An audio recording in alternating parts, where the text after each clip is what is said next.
Good morning. Welcome to Soulbirth here on Edge Radio Australia. An absolute pleasure to have Faye Suzanne next to me. Good morning, Aaron. Good morning. How are you? Jeez, I don't know why I said it that Faye Suzanne. It just felt very right for Oh, there you go. It rolls off the tongue, doesn't it? It does. It does. I'm not going to lie. I'm a little bit, I don't know, I'm taken aback by your little friend here that you have. We all have an imaginary friend at some point of our lives, but you've brought them in today. This is not imaginary. No. This is my baby. Your baby. I have to bring my baby in, and my baby today has come with an attachment. Yes. Yes, a very important attachment. Not an attachment disorder. This is completely, this is very natural. Very natural and very important attachment that all babies come with. Well, this is a big thing. So we're going to be obviously talking about the placenta today. We are. Fantastic. Well done. Well, how did you guess? I wasn't going to say bungee cord, was I?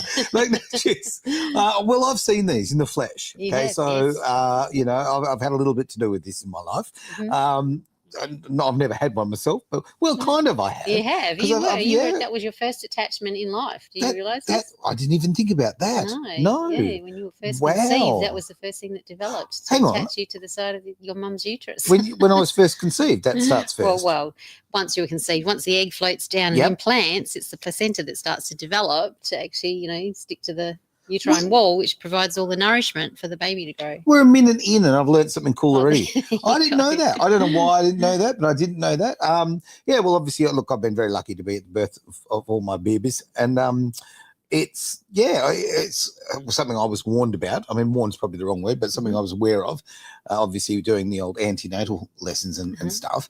But it's still, for a guy standing there, it was quite an experience, I'm going to say. Right? It's a bit different. And so many people don't realise or they forget, even if you're told in your antenatal classes, they kind of forget that there's the placenta has to come out after the baby. Yep. And so, you give birth, the baby's out and you think, oh, that's it. And then suddenly the woman starts to have more, contractions. And then she's going, what's that? What's that? And then it's like, the placenta has got to be birthed yet. And there's the moment of terror. That could be another baby. Right? Geez, things might get very serious here. No, you're so right though. And obviously I was prepared. I went and did the all classes and carry on, which I do have a couple of points on that. I don't know why they're called antenatal. Why are they called antenatal? Anti is before, but it sounds like if it was ANTI, it would be so anti as in a I'm against it. No, I'm all for it, right? I'm all for it. And an E on the end, but it's anti is before. Yeah, post is after, so it's antenatal. Is this Latin or something? Is that what's going on? I don't know. But it's true though. As far as in the moment, you kind of think, oh, hang on, what's going on now? Oh, that's what's going on. So, it's a big play. But it's an interesting organ. Like I love the placenta. I'm actually we were having a discussion before. Yeah, we were before we started, and you were saying, some more negative comments. But I love the placenta personally. Like I'm really passionate about. I've got nothing against the placenta. They're pretty darn important, but no. I was just the different cultures, what people do with them. I don't know. I'm not at ease at that. But having said that, maybe I shouldn't be, because different cultures have their own different rights to different things. Exactly. And we'll discuss a bit of that later on. But but I wanted to talk about how important the placenta is, because because people sort of forget about or don't even realise that the placenta actually plays like a huge role, because if we didn't have our placenta, well, we wouldn't be here. Basically. Yeah, that's right. That's right. Because it's the lifeline, for the baby between mother and baby. It's the organ that attaches to the side of the uterus, inside the uterus, and then the amniotic sac actually creates, like it's around the baby, because it's like the egg yolk. The egg yolk is what develops the baby, and then the sac is around the baby, and all the fluid is within the sac. So when we see a real placenta, it's not like this at all, because it's actually very fleshy, but also you have membranes hanging down usually, and there's an opening which is where the baby actually came out. But they were actually back around the baby on this side with the cord and the baby inside the sac. Is that okay? Yeah, whereas once the baby's out and the placenta comes out, you hang it up by the cord and the membranes will hang down this way, and you always make sure that there are two membranes. Got to have the amnion and the chorion, which are the two membranes that protect the baby. So why are there two? There's two. Well, it's for strength. Okay. And actually there's a layer of fluid between the two sacs. But and also like if you have a twin pregnancy, you can have when you've got identical twins where usually within the same the amniotic sac inside. Sure. Yeah, and so they're growing within the one sac, whereas if you've got non-identical twins, Sure. they have their own amniotic sac within the chorion. Right. Yeah. They've moved out of the room technical. already. They're Look at in twin rooms adjoining. That's right. It's a bit like that. Hotel rooms with the adjoining door, right? Pretty exactly, much. Yeah. That's interesting. See, again, like these are things, I mean, I don't think about in my everyday life because, why would I? But yeah, with twins, I didn't even think about different sacs. I always just think they're in the same one.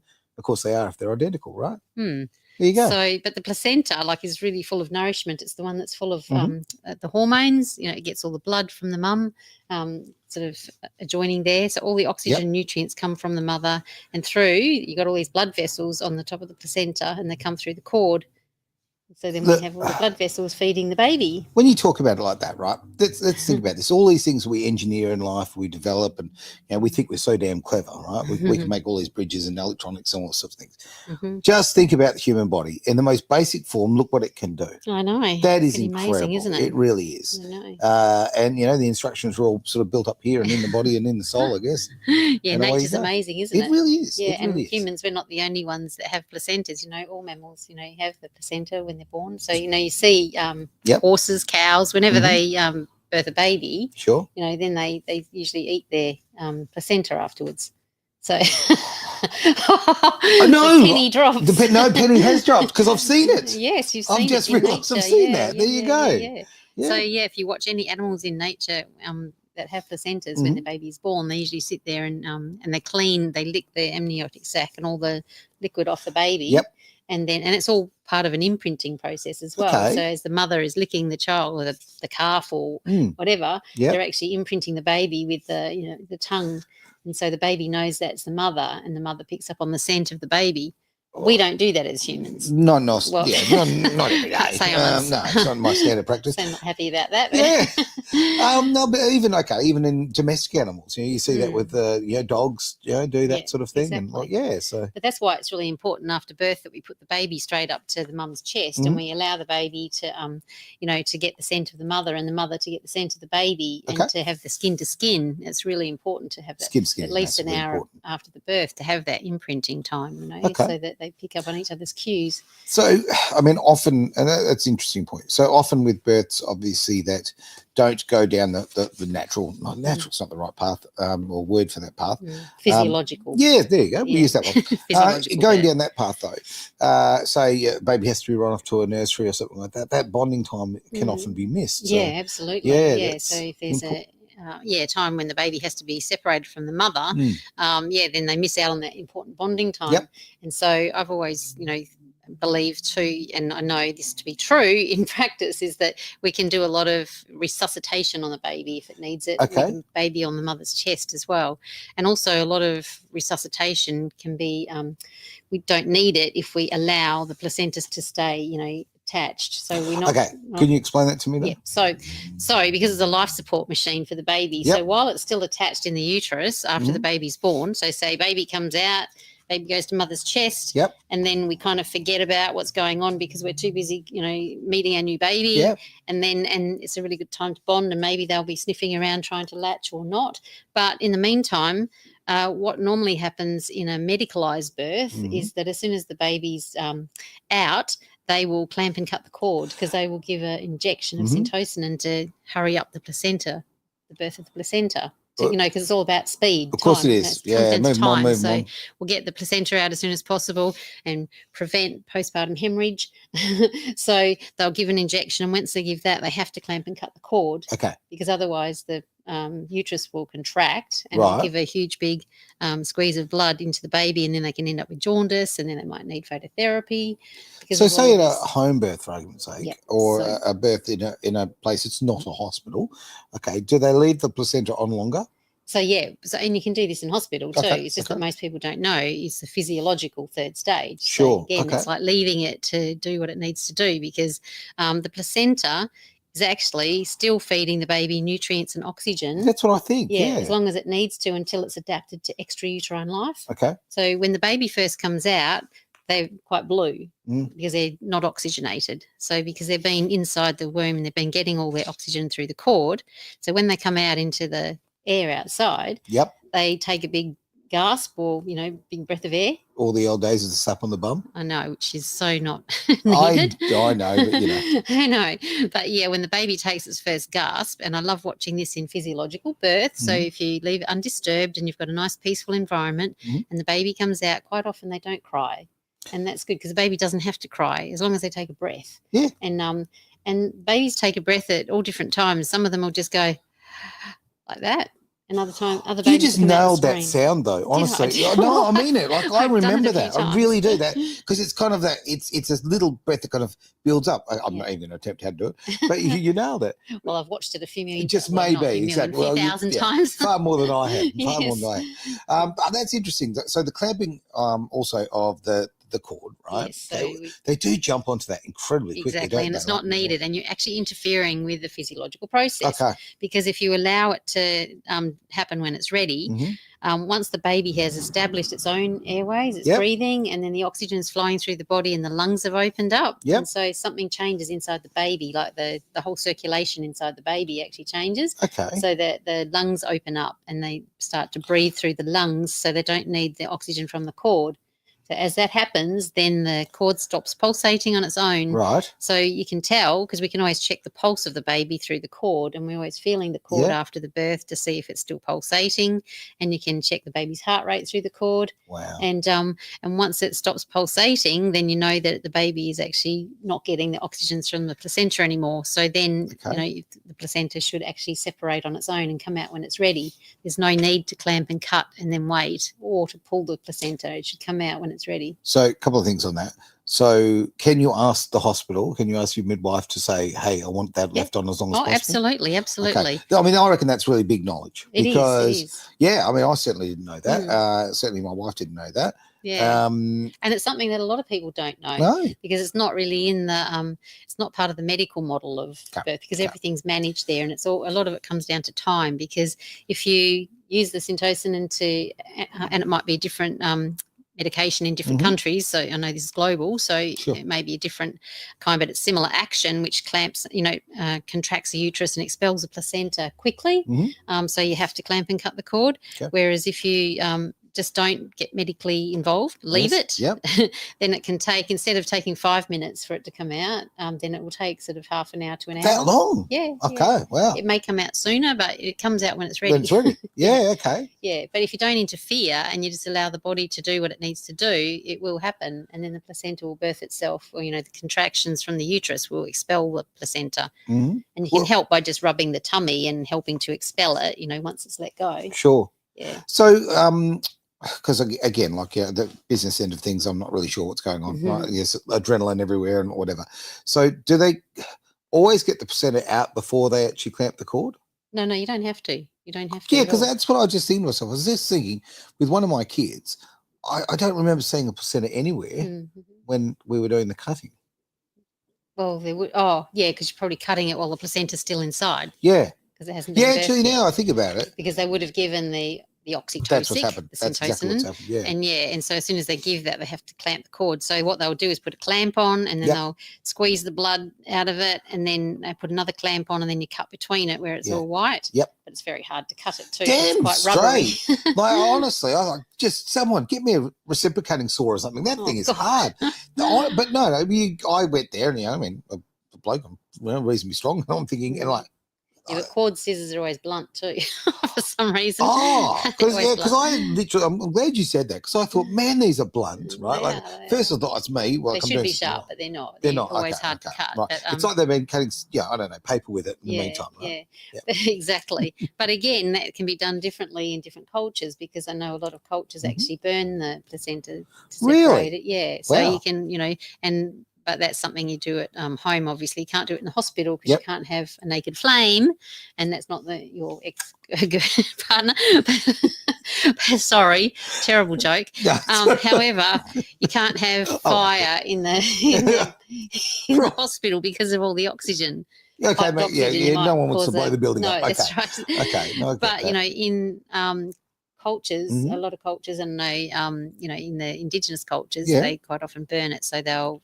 Once they need to separate it, then they might just actually put a flame under it. And they've got a special burning ceremony that they do that, Well, I mean, it's because it's to close off all the nerve endings and the blood and all that, so all the veins and all the bits and bobs, right? And well, I've used all the technical terms there. The bits and bobs. It's very technical. I'm really impressed with the way.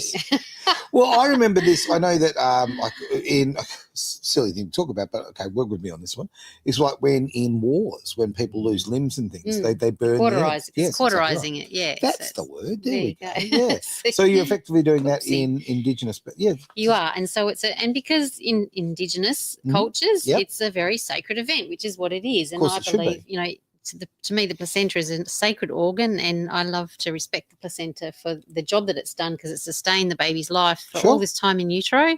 And then, after the birth, it's like, well, I like to look after the placenta as well. And I like, there is also a thing called lotus birth, which is where you don't cut the cord at all. You leave the placenta attached to the baby until it separates from the umbilical. No way. Yeah, which can be like with a press stud in this particular case. This is a very technical baby here, but that you'll find if you leave it attached, and this usually is just for home birth, because the hospital, they don't really like leaving your placenta attached. You have to fight tooth and nail to get that to happen. So how long would it take before that? Usually about 3 to 5 days. Oh wow! Yeah, it's a while, but is this why you get an outie rather than an innie? Yeah, no, not at all. No, actually, it heals up really well, and you'll find that the cord actually dries out really quickly, and it ends up after a few days that it's actually quite stiff. It's a bit like what do you call it? Dried out tendons and things. Yeah, well, okay. I mean, I know with the last little bit that comes off their belly button. Is it about a week later? It's called a cord stump. So it's a little bit, because when you go home from hospital, if you've birthed in the hospital, you'll have a cord clamp attached there, and it's cut just after that. And so you have this little bit of cord sticking there, and that usually comes off about day 3. There you go. But when it comes off, you'll see that's a little hard. Well, it's like beef jerky is what it's like. That's what it's like, except, being vegetarian. I don't like to, to me, that's a beautiful, again. I was just trying to think of the texture, that's all. It is, but it is like that, yes. But, if you have a lotus birth, which some couples do choose, and actually I've got a whole book on that, which I brought along here. This is a beautiful book written by Suzanne, who... Hello, if you're watching this at all, Siobhan, because I followed her work many, many years ago when I was living in Melbourne, when my daughter when I was pregnant with my daughter, actually. I used to go to some of her spiritual midwife retreats up in the mountains up out of Melbourne. I know you've spoken very highly of her before. So, And her book about lotus birth is amazing. It tells you all about the sacredness of the placenta and why people choose to have a lotus birth. Oh, look, I'd like to have a lotus birth or a Porsche birth, Ferrari birth, Any exotic cars, really. Oh, gosh. There you go. Have a read. Have a read? Okay, and also this other book that I've got here that I wanted to show people is by Robin Lim, who's another beautiful, amazing birth worker who most people, any birth workers will know Robin, because she runs her Bumisi Hat Birth Centre up in Bali, and she's written this book about, placenta, the forgotten chakra, because it goes into the whole, all about the placenta and how sacred it is. Oh, that's cool. Yeah, and the energy behind it too, because there's a lot of energy and ritual around the placenta, which is, she goes into great detail in here, and I love the book because... Are they your notes, or is that autographed? It's autographed. Oh, very nice. Very nice. Beautiful little note from Robin in there. So, if anybody wants to get a copy of those books, I'm sure you can find them on Amazon or wherever, but they're perfect for reading if you want to know more about placentas, because... lotus birth is not something that most people choose, of course, because of the fact that you have to leave it attached until it actually separates from the umbilical area. But, the benefits of that. Yeah, what are the benefits? No, I'm very curious. Yeah, well, most people who do lotus birth are very spiritual in nature, and so believing in, the baby will let go of the placenta when they're actually ready, because it's a spiritual connection, because there is a lot in Indigenous cultures around the spirituality attached, because when we come incarnate, this is our lifeline to spirit. And so saying that you don't fully disconnect from that and be more on, earthly until we release our placenta. And so when we have a lotus birth, it means so like a stage of life, effectively. Yeah. But just early on. Yeah. Okay. So in order to keep it, obviously, you need to care for the placenta in a special way, because you can't Glad wrap Tupperware. No. Okay. But you do need to have a special bag that most people actually that do this actually make up their own special bag to keep it in. Okay. But you do need to actually, pat it all dry, get rid of all the, the amniotic fluid and blood or whatever that's attached to it. And you can then pack it in salt. The salt's really important because it dries it, and you can put special herbs in with it, rosemary or can't remember now. There's a lot of different herbs that you can use, and some people put rose petals in with it, and different essential oils that help to keep the placenta so it doesn't stink, because it's a body organ. Yeah, it is. So after a few days it could get a bit woofy. Okay. So in they there usually, with the oils? yeah. So you usually rinse it every day and then redo the whole drying, salting, and put the herbs and oils on it. Wow. And then you keep it in this bag and just maintain it and until it falls away. But the good thing on is, you if you can do that. I mean, I don't know. I cut myself shaving and I'm weak at these. Good on you if you can do that. Yeah, that's really and cool. I just wanted to let everybody know that this is an option if you want that. But the thing is that because it's attached, the baby tends to be a bit quieter, which is not. But it's they don't. They're not as unsettled quite often. You find that most people with a lotus birth baby, the baby will be a lot more calm and settled. They don't move around as much, but they stay with the mother, and it's actually a beautiful time to actually be just together in this little cocoon where the mother and the baby can connect and really bond. And because most people who don't know about it, you have less visitors. Winner. So it's a good thing about that, is it actually contains you in your it is, because so many people bombard the new mother, with visits, thinking, I've got to go see them and we want to stay for ages. They bring all the relatives, and the poor woman is trying to recover from the birth and to be nurtured and nurture her baby and have special bonding time, and then they're bombarded by all these people that want to come and wish. I've got two schools of thought on that. I mean, I get it, because the time on your own is like, I can see why that's important, right? No doubt about it. But the other flip side of this, I've got a mate who they had their first child, and he and his wife, just beautiful people, right? Full stop. Without using name. So she's from an Asian background, okay, and they're very spiritual. So from that sort of thing, they wanted the time. So they actually asked for nobody to come and see the baby for a month, right? Just to have that time to bond and all of that. Good on them, right? Except for people like me, I mean, the baby's now 2. You still haven't seen them. Growing a bit now. Oh, look, I'll probably catch up when they go to high school, I guess. I don't know. But it's it's one of those things. Isn't it funny? People were getting angry about it. Like there were family who were going, I want to see the baby. And hang on. Isn't that interesting? That is really interesting, because who is this birth about? Yeah, that's kind of where I was going on that. It blew my mind. People were all narky about it. I was like, man, I understand. God, absolutely. You do you. If this is important to you and you want to spend that time, he took the time off work so he could bond with the baby really, really well. Because I think it's massively important for men to bond with their babies as well. Yeah, absolutely. The time also, the tummy time when the baby's first born. Look, get your gear off, mate. Get into it, right? Cuddle that baby. That's my opinion. Yeah, absolutely. Let them know your heartbeat. I mean, obviously they've been listening to your voice for the last 9 months. So it's a special bonding time for the family. The mother, the partner, and any siblings that they've got. Special little cocoon time for them. And I think this is a really important thing to talk about, because we've been conditioned in our society, I suppose, to, it's a big, because it is a big event, but, why is it a big public event that everybody has to come? That's right, yeah. Because so many times what I witnessed when I was, working in the hospital system is that, visiting hours, the woman gets bombarded by visitors. There might be sometimes a dozen people in the room that have come to see them to give them the well wishes, but they're all hoarded in the room, and the poor woman is in the middle of it just going, she's looking around like they're not even talking to her. They're all talking to each other. It's like a big family catch up, and they're not actually spending the time talking to the mother. And the mum needs to breastfeed the baby, and they won't leave the room and let her, she's trying to. Or they hang around. And I'm not saying there's nothing wrong with breastfeeding. It's incredibly natural.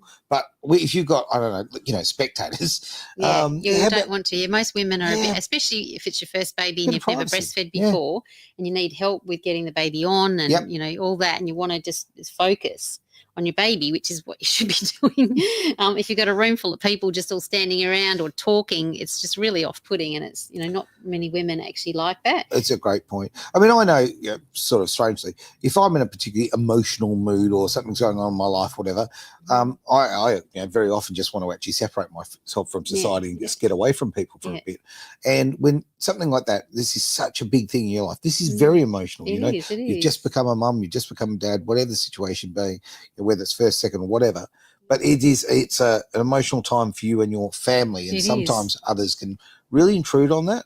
So you know, I get it. It's a balancing act. I find that well, certainly been my experience that it tends to be the woman's mother who is the most intrusive, and then I think I don't know. Probably because they want to help, and you know, and the as long as they are helpful, it's like, you know, I know people can have different relationships with their mother or mother-in-laws, and so, you know, it's beautiful if they're part of your support circle and they're there to help you. Because mothers, you know, back in the old days when birth happened in the village, you know, and the mothers were the midwives. And, you know, and the support of women would come around, you know, from the village to support the new mum, and they would be the ones helping her with breastfeeding and looking after the siblings and bringing the food and all that, which is still relevant in a lot of cultures. Of course it is, like the Indian culture. Like, I love their culture too, because they all bring the food, you know, bring the curries, all the warm foods. All the warm foods. You know, when you look at Ayurvedic diets, they're really good for post-baby, because they feed, you know, whatever your dosha or whatever. I haven't done enough about Ayurvedic, but you do make a good curry. I mean, you make a fantastic curry. Thank you. I enjoyed that very much. We had a curry night here at Edge. We did, and it was great. Everybody brought one along. I'm very disappointed with mine. I wasn't up to standard. Yours was delicious. Thank you. Nice vegetarian curry. It was good. But you need warming foods like that after giving birth to actually put the fire back into your body, because you lose a lot of heat when you give birth. And so, I didn't know that. You do. But what most women are given in the hospitals when they birth are sandwiches. You know, well, it's just convenient, and I didn't know that either. Wow. See, I would love to see that change, you know, where the dietary things were really looked at post-birth, because women need nourishing, warming foods after giving birth, because, you know, they've got to restore the fire in the body, because they're usually shivering, even though that's a physiological response to birthing, but they also need to restore the heat into their body. It's so funny from my point of view. So when my youngest son was born, and God, I love him, and my wife at the time, very happily divorced, but my wife at the time, they brought in a meal for her, right? In fact, they brought in a meal for her, and she said, "Oh, look, I don't want it. And that's fair enough, whatever." And then she offered it to me. Anyway, and I thought, look, you know, there was lots of things to do. Anyway, eventually, I just thought, look, I'm hungry, so, you know, I had the fish. Fish. Yeah, I had the fish. All right, market, weren't you? I don't know. It was a nice hospital. Anyway, I had the fish. You know, 15 minutes later, she's going, "I can't believe you ate my meal." And she got all angry at me and all aggressive. I was like, "You gave it to me." So there you go. She was like, "Oh," and then guess what? They brought her sandwiches. So there you are. So now I didn't know that about the body thing. I mean, if that was the case, I just wouldn't have gone near that fish. Yeah, but even so, I don't think fish is really the appropriate thing either. Like, I feel warm broth, you know, is really restorative. Could I have a bit of soup?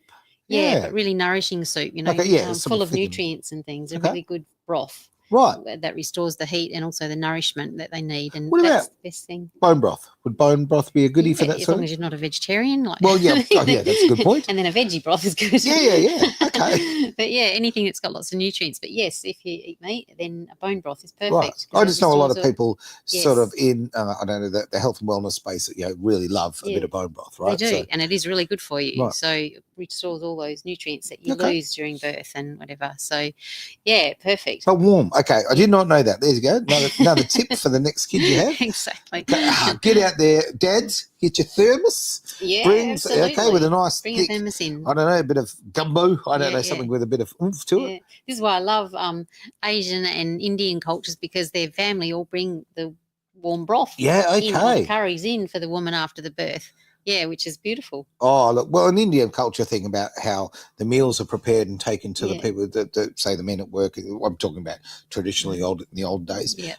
You know, with all of everything's still hot and there's I could go in great detail on it, but it's that cultural thing that's really, really good. And Yeah. I like it. So I anyway, didn't I'd love to realise they see did that. reform like that in a hospital system to provide nutritious, warming foods to the new mum. How good would that be? Yeah. Well, yeah, and now that I know that the mums need warm food, I mean, that just changes a lot of my thoughts anyway. Yeah, right. So if you want to support a new mum, take her a big bowl of soup or, a big pot that she can have next week.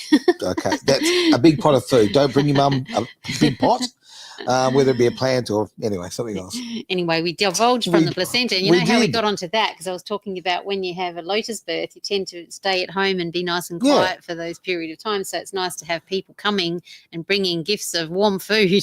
But your baby is quieter and calmer and what. So and the other thing that most people that I know that did lotus birth, they say that what happens when the cord is ready to separate, they've noticed that the baby quite often actually just hooks their toe around the cord and just goes pop, and it actually just disconnects it. Does it itself? Yeah, I've seen some, or pulled it with their hand, and it's just been a really gentle segregation. No way. But yeah, I've heard that story from so many people when they've had lotus births. Wow. Isn't it interesting? It's almost like the baby says, okay, I'm done. Yeah, I'm done. I can let it go now. Oh, wow. Separate entity. You've let your life support system go because you're ready to go without it. I'm going to make a guess here. This is based on no science whatsoever, but I reckon that those kids grow up to be the most independent. Yeah, you never know. You think about it. It'd be good to do a study like wouldn't it be, right? 30 years down the track and see how any lotus-born child, how they are. I'd be very curious, especially if they're removing it themselves, because I mean that's the ultimate independence, isn't it? Like that's exactly. Your first little foray into that world of independence. Yeah. That's cool. All right, well, good old placentas. Now you said a lot about them. Now let's talk about cultural things and things that people do with placentas. Oh yes, right? Okay. There's a lot if you can want do. To, that's cool. I don't want to push you. No, that's all right. I was going to talk about it anyway. There we go. Because generally, what happens if you give birth in the hospital system, you never see your placenta again. It kind of just gets sent off to the place where placentas get sent, which is usually the hospital incinerator, and you never see it again. Yep. However, you can actually elect to take it home with you if you want, but you have to sign a release form because you're taking a bodily part home with you. Yep. So they will get you to sign a release form, but that's fine because you can take it home with you, and you can either bury it in the garden or, do something with your placenta. Like I did this with all mine. I actually had mine, and mind you, I had home births as well two of them. The last two were home births, but I had my first in hospital, my second at a freestanding birth centre, where I brought my placenta home, and the other two, I was at home. So with all my placentas, I actually kept them and had a special little planting ceremony. Okay. So just a little ritual, which I thought was nice because it just honours the placenta for the job it's done. And the way the tomatoes grow is incredible. It is. Well, when I don't laugh. I'm not. Well, I am. Because when I was living in Papua New Guinea, and I worked there up in the hospitals in the Highlands, and all the women there, all the placentas were buried in the banana patch. Is that right? Yeah, because they're high in phosphorus or phosphate. I can't remember now. I should have got my facts right. But anyway, the banana patch, all the bananas there grow amazingly. Really there you go. Crops. It makes sense. It does. Like it really genuinely does. I know. Yeah. All those nutrients, all those goodies. Exactly. I mean, if they've been looking after the baby, they clearly can look after a banana. Exactly. Oh my goodness. But for mine, I bought a special rose bush to honour the child. Sure. And what rose bush actually resonated with their energy. And then I did a little ceremony where I planted the placenta and then put the new rose bush on top of them. You crazy hippie. I am, and I admit it. I openly admit it. You know what? Don't hide from it. Okay. Honestly, in this world where we're so homogenized, everything's so corporate, and I mean this work with me here. I know I'm going off subject, but I watch TV shows or videos or whatever. Okay, and you see the same things in the background. So you can't tell the difference between Australia, Italy, and unless Colosseum's in the background, or the US or Norway. Like it's just we've become so corporate and so the same. Celebrate being different. Yeah. Be a hippie. Be a this. Be that. Be you. I just be you. Exactly. And I am. Thank you. Like you needed my permission, not. And it comes down to with your birth as well. Have the birth you want, not what the hospital tells you, not what the machine tells you. If you want to have a home birth, go for it. Exactly. Or a centre or whatever the case may be, whatever suits you. Yeah, exactly. Just do that. And, a lot of people, most people want to birth in the hospital because they feel safer there. However, other people birth at home because they feel safer at home. Yep. And it's wherever it feels right for you. Yeah. And, with placentas, it's really interesting too, because Indigenous cultures believe that wherever your placenta is buried or lays to rest is the home of that soul. So, because it's your birthplace. So this is where you land, and this is where your energy is. And so, they always return to that place, and it's a sacred space. And so, and it's really interesting because out of my 4 children, one of them was born in Melbourne, and I planted her placenta in the front garden of the house that we lived in Melbourne. And she is my one child that wanted to live in Melbourne. So, she lives there. At the age of 18, I took her for a trip. That's what she wanted to do, was go to Melbourne. So I took her to Melbourne for a trip, and showed her the house where her placenta's buried.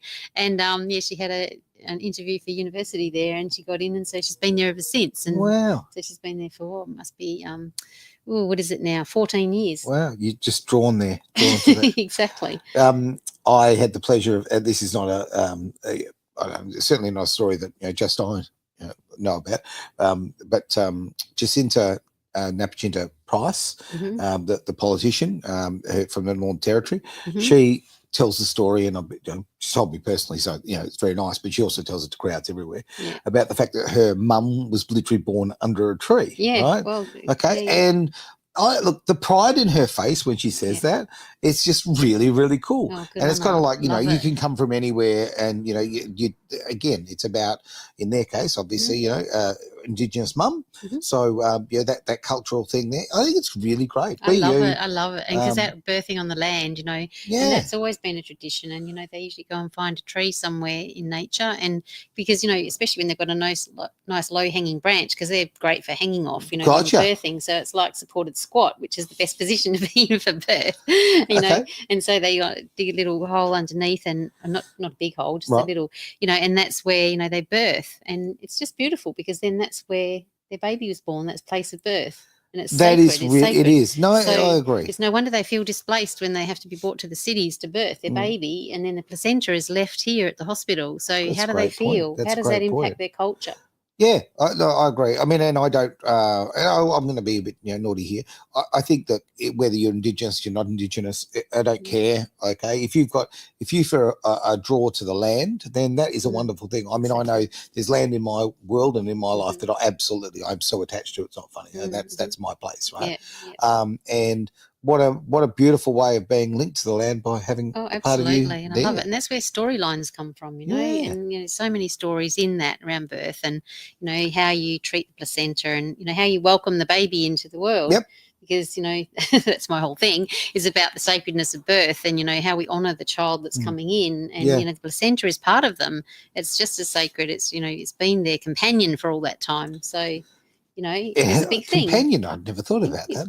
It's keeping them. No wonder twins fight so much. Got to fight over their little friend. Well, okay, we've said about other cultures, and this is not just cultural. This is, I suppose, society in general. Now, some people do some interesting things with the placenta after birth. You want to talk about those? Oh, sure, because I know you've been dying to hear about this part of it. I'm interested. I am.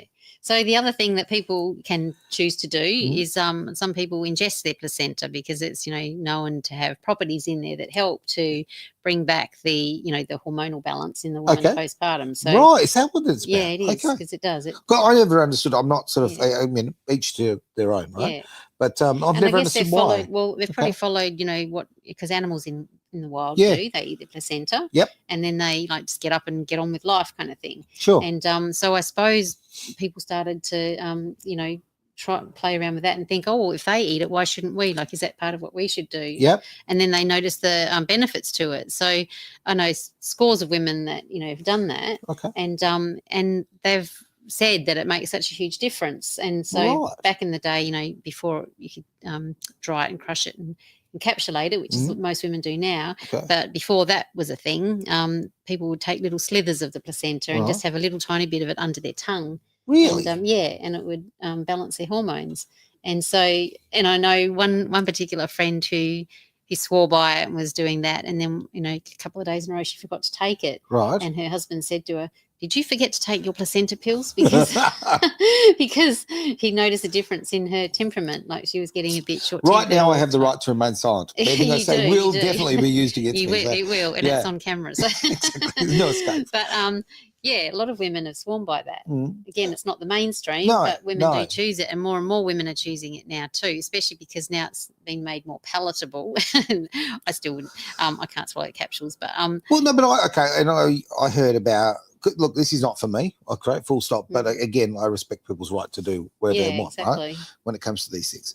But what about, like, I've heard of people that turn them into casseroles and curries and all sorts of things. Yeah, I don't know. No, you don't know that one? No. Oh, see, I thought you'd know all about that. Oh, well, I mean, some people would choose to do that, I guess, but that would be a big hit. And like, are you sharing it with the whole family? Yeah, the whole family eats it. Oh, well, see, I don't see the benefit of that because it's the woman whose placenta it was. Right. Okay. Yeah, it's full of all the hormones, all the beautiful, hormones for connecting with your baby and for bringing your hormones back into balance.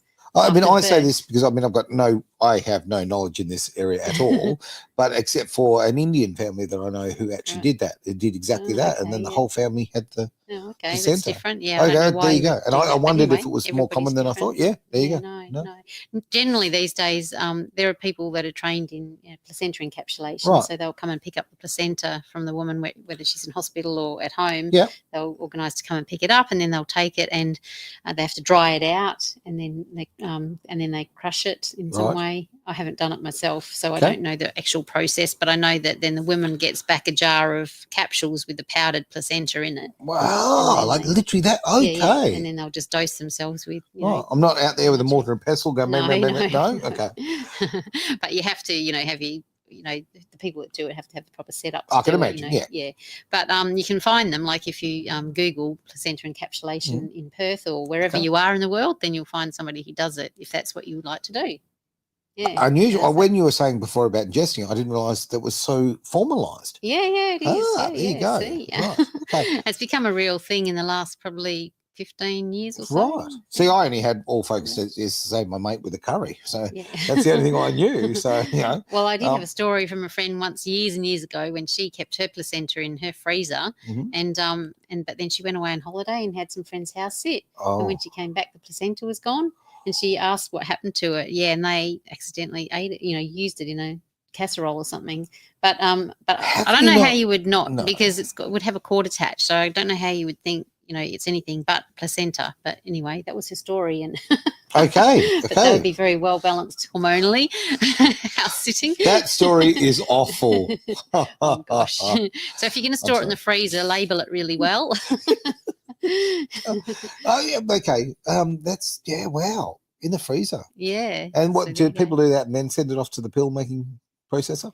No, that has to be picked up fresh. Okay. So normally they have to, it's usually a doula or somebody else who's doing that as a specialty, but then they have to already be in agreement that they're going to be picking it up. So then the couple contacts them as soon as they can after the birth and just say, okay, we've had the baby, the placenta's here, and they've got to sign the release form to get it out, and then the person will come and pick it up from them and have the fresh placenta so that they can dry it.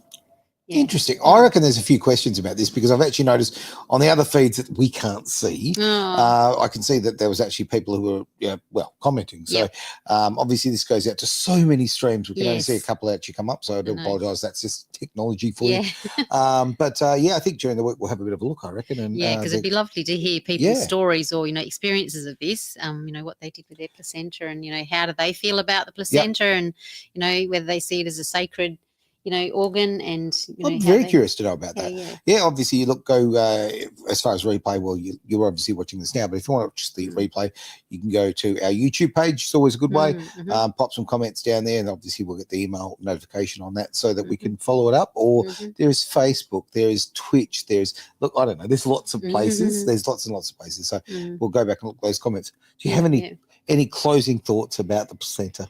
Well, I mean, as I've already said, I love the placenta. I'm really passionate about it. And if you can get a chance to, see the placenta when it's born, get the midwife or, whoever's there at the birth to show you the placenta and have a good look at it and, how it works and, what it was doing, to nourish the baby. Yeah. But also, if you want to know more about how to do placenta encapsulation or what to do with your placenta, then you can always, look that up and find someone in your area that actually does placenta encapsulation. You might even try to get someone on the show. That'd be cool. That'd be talk more about that. Can we? Because that's a really interesting subject. I think so. Yeah. I just didn't know about it. Yeah, there you go. I think I know a little bit about lots of things. Clearly, I don't. There we go. But it's a very sacred organ. So, yeah. And I agree with you on that one. It really beautiful. is. Okay. It's such an important part of the entire process of the, it's just the miracle of birth. Yeah, right? and yet it's often seen as an afterthought, or it is the afterbirth, but it's treated as an afterthought, and it shouldn't be. It should be actually treated as another whole part of the process. Cool. Love it. All right. Thank you very much for being part of Soulbirth here on Edge Radio.